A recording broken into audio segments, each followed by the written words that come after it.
थोड़ा सा सम्मान मिला, पागल हो गए। थोड़ा सा धन मिला, बेकाबू हो गए।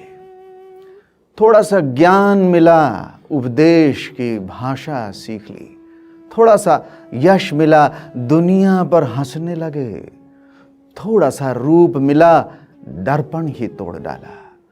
थोड़ा सा अधिकार मिला, दूसरों को तबाह कर डाला।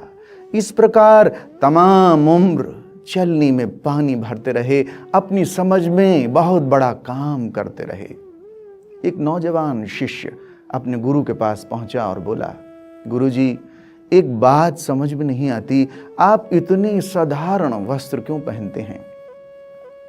इन्हें देखकर लगता ही नहीं कि आप एक ज्ञानी व्यक्ति हैं जो सैकड़ों शिष्यों को शिक्षित करने का महान कार्य करता है। गुरुजी मुस्कुराए।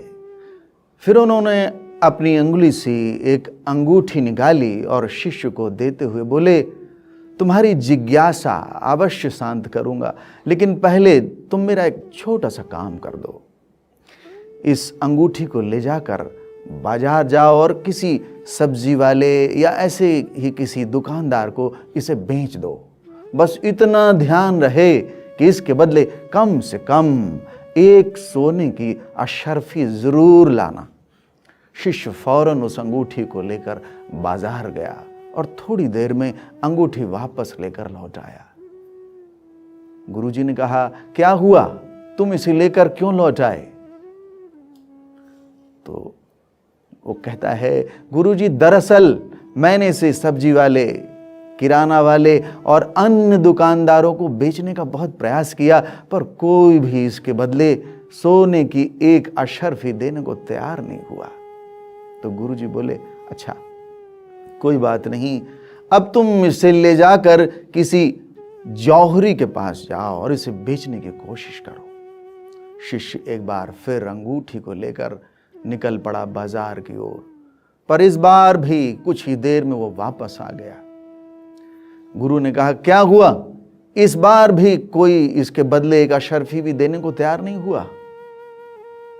तो शिष्य ने कहा, नहीं नहीं नहीं गुरुजी, ऐसा नहीं है। शिष्य के हाव भाव कुछ अजीब से लग रहे थे। वो घबराते हुए बोला, अरे गुरुजी, ऐसा नहीं है। इस बार मैं जिस किसी जौहरी के पास गया, सभी ने ये कहते हुए मुझे लौटा दिया कि यहाँ के सारे जौहरी मिलकर भी इस अनमोल हीरे को नहीं खरीद सकते। इसके लिए तो लाखों अशर्फियां भी कम हैं।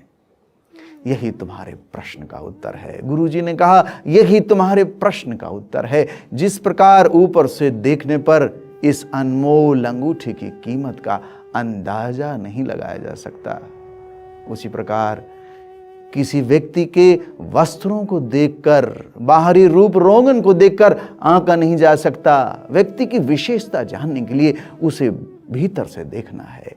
बाह्य आवरण तो कोई भी धारण कर सकता है, लेकिन आत्मा की शुद्धता और ज्ञान का भंडार तो अंदर ही छिपा होता है।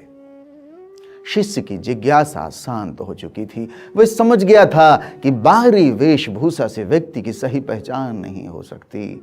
जो बात मायने रखती है वो ये है कि व्यक्ति भीतर से कैसा है। गुरु ईसा कहते हैं कि झूठे नबियों से सावधान, वो तुम्हारे पास भेड़ों के भेष में आएंगे, पर भीतर से फाड़ खाने वाले भेड़िए हैं।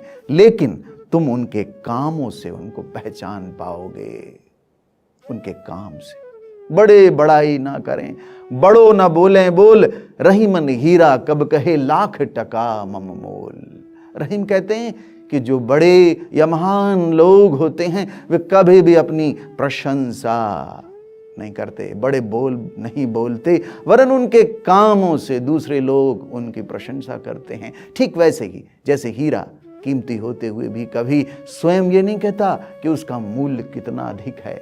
महान व्यक्ति अपने गुणों का बखान नहीं करते, परंतु उसकी सरलता, उनकी सज्जनता ही उनका परिचय होता है। ईश्वर पिता आप सबको ढेर सारा आशीर्वाद दे।